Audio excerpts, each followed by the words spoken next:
अस्सलामुअलैकुम dear students, I hope you will be fine with the blessing of Allah. Previous video में हमने जो first 2 question किए थे उससे नेक्स्ट आज हम स्टार्ट करेंगे। तो अपना काम स्टार्ट करते हैं। बिस्मिल्लाहिर्रहमानिर्रहीम। ये क्वेश्चन नंबर 3 हमने करना था, जिसमें हमें 3 पार्ट्स दिए हुए हैं। इसमें देखें, फर्स्ट पार्ट में हम क्या करेंगे, वो कह रहे हैं शो करें कि लेफ़्ट हैंड साइड मतलब जो राइट हैंड साइड है वो इसके इक्वल x³ माइनस y³ के। तो इसमें हम क्या करेंगे, राइट हैंड साइड को लेंगे और इनको आपस में पहले इन दो को मल्टीप्लाई करवाएंगे, फिर जो हमारे पास जो भी टर्म आएगी उसको इसके साथ मल्टीप्लाई करवा के और प्रूफ करवा देंगे x³ माइनस y³ आएगा इसको सोल्व करके। इसी तरह इसमें हम जो इसका सेकंड पार्ट है, इसमें हम ये ओमेगा वाली जो 2 टर्म्स हैं इनको मल्टीप्लाई करवाएंगे, फिर लास्ट में हम फिर इसको भी इस इक्वेशन, इन दोनों से जो इक्वेशन आएगी उसके साथ मल्टीप्लाई करवा के इसको भी हम प्रूफ करवा देंगे। अब जो ये थर्ड पार्ट दिया हुआ है, इसमें हमारे पास कुछ इस तरह से दी हुई है, ओमेगा में वैल्यू अप टू जा रहे हैं 2n फैक्टर्स। वो कह रहे हैं प्रूफ करवाओ कि ये जो सारी टर्म जो जा रही है 2n फैक्टर्स तक ये इक्वल आए 1 के। तो इसको हम किस तरह प्रूफ करेंगे, तो ये हम कर लेते हैं। ये देखें, 1 + omega 1 + omega square 1 + omega 4 1 + omega 8, ये तरतीब वाइज सीक्वेंस में जा रहे हैं आगे। मतलब 2 का डबल 4 4 का डबल 8 8 फिर 16 फिर 32 इस तरीके से। तो इसको किस तरह करेंगे, ये मैंने क्वेश्चन यहाँ क्वेश्चन नंबर 3 हम कर लेंगे। ये देखें, हमारे पास ये मैंने 16 और 1-2 टर्म और आगे ऐड कर रही हैं, ये अप टू 2n टर्म तक जा रही हैं। तो अब इसमें हम सबसे पहले इनको सोल्व कर लेते हैं। ओमेगा स्क्वायर तो ऐसे ही रहेगा। ओमेगा 4 को हम कैसे तोड़ के लिख सकते हैं, इसको हम लिख सकते हैं ओमेगा 4 = ओमेगा क्यूब और एक ओमेगा, क्योंकि इसकी पावर जब ऐड होंगी तो ओमेगा 4 ही बनेगा। और इधर से ओमेगा क्यूब की वैल्यू हम जानते हैं कितनी होती है, ओमेगा क्यूब = 1 के इक्वल होता है। तो 1.ओमेगा = इसकी ओमेगा। तो ओमेगा 4 की सोल्व करके वैल्यू हमारे पास ओमेगा आ गई। इसी तरह ओमेगा 8 को कर लेते हैं।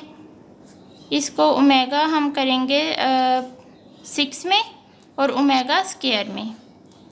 तो ओमेगा 3 ओमेगा स्क्वायर = इसको अब 1 होती है इसकी वैल्यू, तो 1 का स्क्वायर 1, तो इसकी सिंपली ओमेगा स्क्वायर आ जाएगी। किसकी वैल्यू आ जाएगी, ओमेगा 8 की वैल्यू ओमेगा स्क्वायर आ जाएगी। उसके बाद ओमेगा 16 को हम किस तरह ब्रेक करेंगे, इसको करेंगे ओमेगा 15 और ओमेगा। अब यहाँ से ओमेगा 3 5, तो इधर से 1 की पावर 5 और बाद में ओमेगा = इसकी ओमेगा 16 की वैल्यू ओमेगा आ गई। ओमेगा 32 कर लेते हैं, ओमेगा 30 और ओमेगा स्क्वायर। 3 का अगर मैं 10 से मल्टीप्लाई करूँ तो वो इस तरह हम लिख देंगे। और अब इसकी जगह 1 की पावर 10 डॉट ओमेगा स्क्वायर, तो ये ओमेगा स्क्वायर आ गई। अब हमने जो ऊपर सारी टर्म्स इनकी फाइंड आउट की हैं, जो हमने सोल्व करके इजी उसमें कन्वर्ट किया, उसको हम इस इक्वेशन में पुट कर देंगे। इसको आप नाम दे दें 1 का। तो put all values in equation 1। तो इसमें जब पुट करेंगे तो ये 1 + ओमेगा, ये देखें 1 + ओमेगा 1 + ओमेगा ऐसे ही आ गया। 1 + ओमेगा स्क्वायर भी ऐसे ही आ गया। 1 + ओमेगा 4 की जगह हमारी क्या वैल्यू आई थी, ओमेगा, तो इसकी जगह मैंने ओमेगा लिख दिया। इसी तरह 1 + ओमेगा 8 की जगह हमारे पास ओमेगा स्क्वायर आई थी। और नेक्स्ट भी हम वैल्यूज़ की लिख देंगे ओमेगा। अब देखें, हमारे पास जो ये इक्वेशन थी 2n फैक्टर्स से हम टाइम तैयार थी। अब हम देख रहे हैं सारी हमारे पास सेम पेयर्स बन रहे हैं। तो ये मैंने यहाँ इन्हें बड़ी ब्रैकेट के साथ लिख लिया। और ये कहाँ तक जा रहे हैं, n टाइम्स जा रहे हैं, और n टाइम्स इनके इसी तरह फैक्टर बन रहे हैं, मतलब सेम पेयरिंग आ गए, n टाइम्स इनकी इसी तरह पेयरिंग बनेगी। अब इधर से मैं इनको अगर n टाइम्स लिखूँ तो एक दफ़ा इस तरह लिख सकती हूँ, 1 + ओमेगा 1 + ओमेगा स्क्वायर। इनको इस तरह मैं क्लोज करके n टाइम्स अगर ये जा रहे हैं तो यही आएगा। अगर हम n टाइम्स इनको करें तो यही आएंगे, 1 + ओमेगा 1 + ओमेगा स्क्वायर की ही पेयरिंग बनेगी। अब इधर से मैं इन दोनों को मल्टीप्लाई करूँगी, omega square plus omega cube, और ये बाहर n है, n टाइम्स क्यू के ही जा रहे हैं। अब इधर से देखें 1 plus omega square plus omega हमने पढ़ा 0 के इक्वल होता है, और प्लस ओमेगा की क्यूब और इसकी n। अब ओमेगा क्यूब की वैल्यू हमें पता है क्या होती है, 1 होती है। 1 की पावर n हमारे पास 1, तो सिंपली 1 इसका आंसर है। तो हमने प्रूफ कर दिया, हैंस प्रूफ। यहाँ क्वेश्चन में उन्होंने कहा था कि प्रूफ करो कि ये जो अप टू 2n फैक्टर जा रहे हैं वो इक्वल टू 1 है, तो ये हमने 1 के इक्वल प्रूफ कर दिया। तो ये हमने थर्ड पार्ट कर लिया है। उसका उन्होंने हमें हिंट भी दिया हुआ है, तो वो हिंट को देखते हुए हमने ये थर्ड पार्ट प्रूफ कर लिया है। उसके बाद क्वेश्चन नंबर 4 देखें, if omega is a root of x square plus x plus 1 is equal to 0, show that it's other root is omega square. वो कह रहे हैं अगर ओमेगा इस इक्वेशन का रूट है तो ओमेगा स्क्वायर भी इसका दूसरा रूट होगा, तो प्रूफ करें omega cube is equal to 1 है। तो हम लिखेंगे इफ़, ये क्वेश्चन मैं कर रही हूँ 4,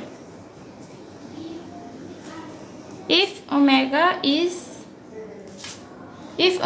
is root of x square plus x plus 1 is equal to 0, then हमारे पास इक्वेशन क्या हो जाएगी, इस x की जगह पे ओमेगा पुट हो जाएगा, omega square plus omega plus 1 is equal to 0। उन्होंने कहा ओमेगा इस इक्वेशन का रूट है, तो हमने x की जगह पे ओमेगा को पुट कर दिया। अब इस इक्वेशन को नाम दे दो इक्वेशन 1 का।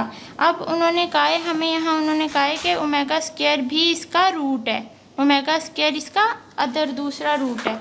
तो अब हम इस इक्वेशन 1 को मल्टीप्लाई करवा देंगे, multiply equation 1 with omega square से, तो ये क्या हो जाएगा, omega 4 plus omega cube plus omega square is equal to 0। अब यहाँ से क्यूब की वैल्यू कितनी है हमारे पास, 1 के इक्वल होती है, ये हम जानते हैं। तो omega 4 plus 1 plus omega square is equal to 0।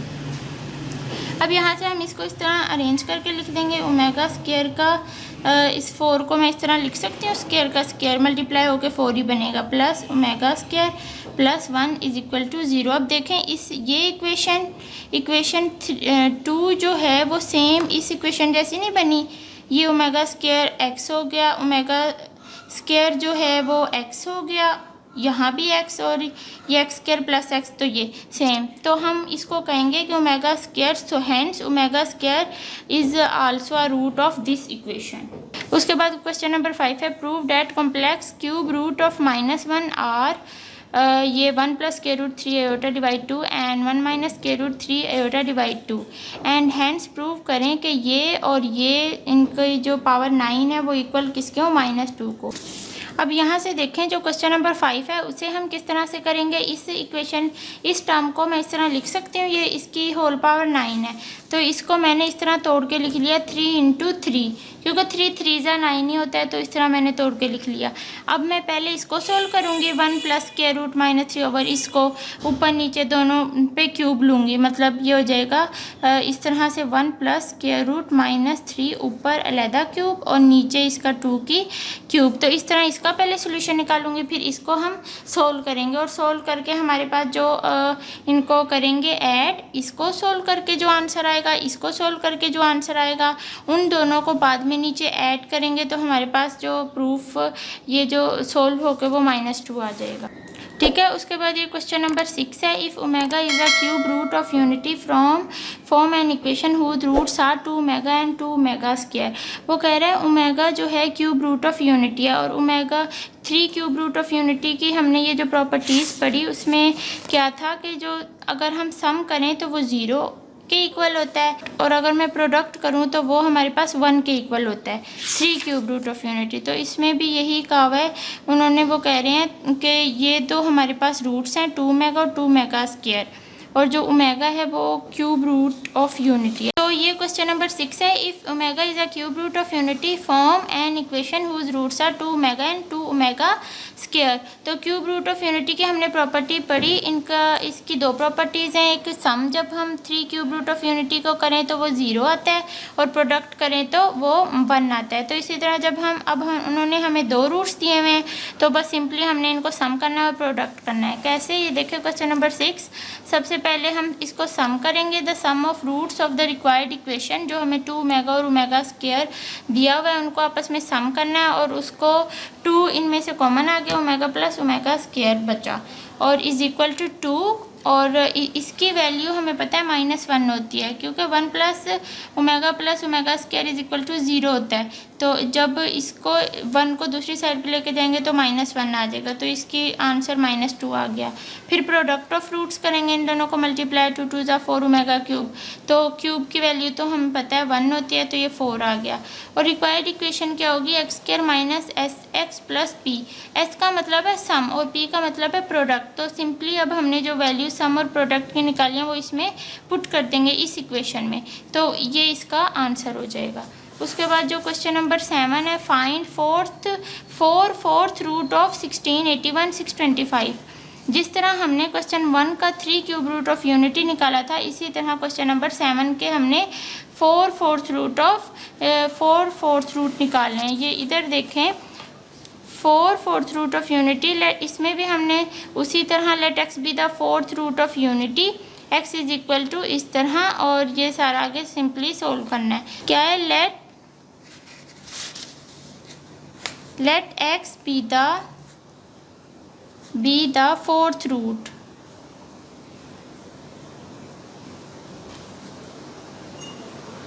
Late x be the fourth root. तो इसको रूट का मतलब क्या है, किसी भी टर्म को इस चीज़ में लिखना, स्क्वायर रूट की फॉर्म में लिखना 1। अब इधर स्क्वायर रूट की यहाँ ऊपर कितनी है, पावर 1। तो इसको जब मैं उसकी फॉर्म में, दूसरी फॉर्म में लिखूँगी तो ये 1/1 आ जाएगा, तो ये 1 सिंपली। तो इसके रूट का मतलब है इस तरह स्क्वायर रूट में किसी भी टर्म को हम स्क्वायर रूट में लिखें।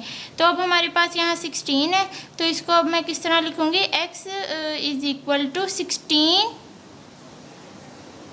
की पावर 1/4, क्योंकि हमारे पास हम फोर्थ रूट फाइंड आउट करना है, तो 16 की पावर 1/4। अब मैं इसको क्या करूँगी, इसको लूँगी taking fourth root on both side. जब मैं fourth root on both side लूँगी तो x की पावर 4 इज इक्वल टू 16 की पावर 1/4। ये इधर जब 4 लूँगी तो ये मल्टीप्लाई हो कैंसिल हो जाएगा 4 से, तो x4 इज इक्वल टू 16।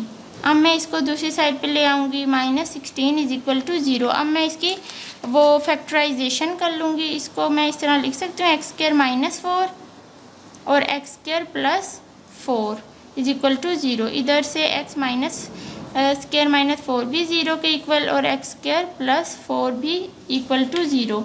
इधर से x² इज इक्वल टू 4 आ जाएगा, इधर से x² इज इक्वल टू -4 आ जाएगा। अब हम जानते हैं कि जो हमारे पास आयोटा स्क्वायर होता है वो -1 के इक्वल होता है, तो इस माइनस की जगह पे मैं आयोटा स्क्वायर पुट कर दूँगी। और ये हमारे पास इधर से जब मैं स्क्वायर रूट लूँगी दोनों साइड पे, तो x की वैल्यू क्या आ जाएगी, +-2। और इधर से जब मैं इसका स्क्वायर रूट लूँगी दोनों साइड पे इस तरह से, तो ये x is equal to +-2 iota आ जाएगा। तो अब इसके कितने सोल्यूशन बने, 2 + 2 - 2 आयोटा और -2 आयोटा। तो ये इसका सोल्यूशन बना इसकी फोर्थ रूट का। उसके बाद जो हमारे पास क्वेश्चन नंबर लास्ट है, question number 8, solve the following equation. इसमें हमने सिंपली फैक्टराइजेशन करके इक्वेशन को सोल्व करना है। हम थर्ड पार्ट कर लेते हैं। क्या है थर्ड पार्ट हमारे पास, x³ + x² + x + 1 is equal to 0। इसमें अब हम बाय फैक्टराइजेशन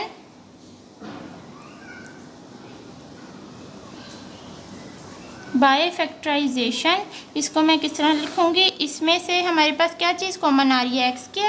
तो x² अंदर x बचा इधर, और प्लस 1 और इधर से 1 ही कॉमन ले लूँगी, x plus 1 is equal to 0। अब यहाँ से देखें x प्लस 1 एक चीज़ आ गई अंदर वाली और एक हमारे पास x स्क्वायर प्लस 1 आ गया, x square plus 1 is equal to 0। अब यहाँ से x प्लस 1 भी इक्वल टू 0 और x square plus 1 is equal to 0।